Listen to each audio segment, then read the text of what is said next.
Malaysia's economy expanded by 5.6% year-on-year in the first quarter of 2023, driven by further expansion of household spending, strong growth in employment as well as a recovery in tourism. Bank Negara Governor Tan Sri Nur Shamsiah Muhammad Yunus said at a press conference today that recent indicators suggest the economy is on a firm track to expand between 4% and 5% this year and that Malaysia is not at risk of recession.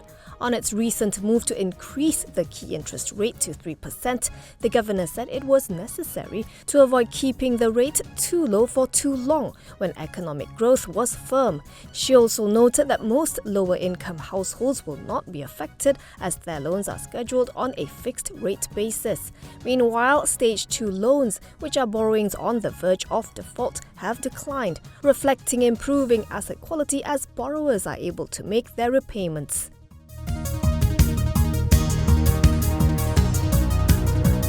Attorney General Tan Sri Idrus Harun has yet to make his decision regarding the letters of representation sent by Deputy Prime Minister Datuk Sri Dr. Ahmad Zahid Hamidi in connection with his foreign visa system case.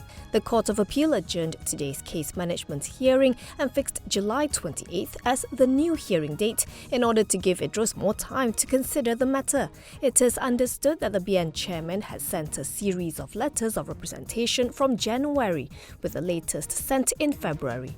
Previously, The Edge reported that Zahid had likely sent the letters in a bid to persuade the AG to drop the prosecution's appeal. Zahid was freed of all 40 graft charges in the case last September after the Shah Alam High Court ruled that the prosecution had failed to establish a prima facie case. Subsequently, the prosecution filed an appeal against this decision.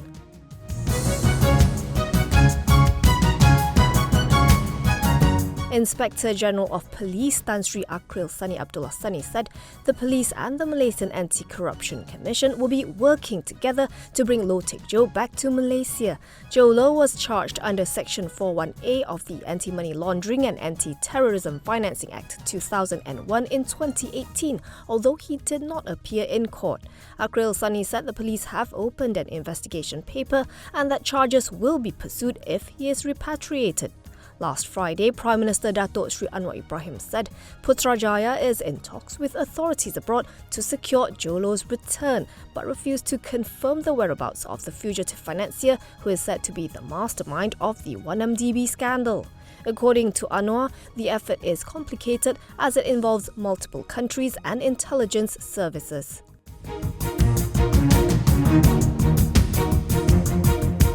Gold prices may have risen thrice so far this year, but the retail price of the yellow metal still has room for increases. Tomei Consolidated Managing Director Dato' Ng Yee Ping said the company does not forecast gold prices due to current market uncertainties, but is confident that the value of the commodity will stay positive in the market.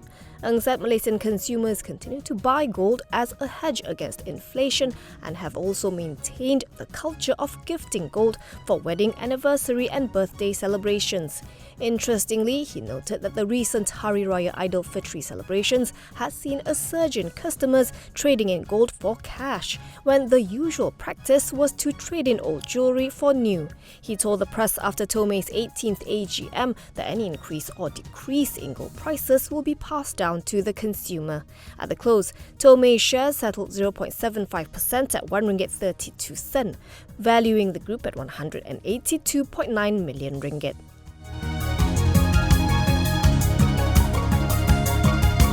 The Ministries of Finance and Transport and relevant agencies are expected to hold a series of meetings next week to discuss funding models for the Penang LRT project. According to Bernama, Transport Minister Anthony Loke said MOF has called upon representatives from MRT Corp, MOT and other relevant agencies for the discussion. Last week, the federal government announced additional funds to expedite the completion of the project in Penang. Aimed at easing traffic congestion in the state, the project is one of the main components of the Penang Transport Master Plan and will connect Bayan Lepas and Komta.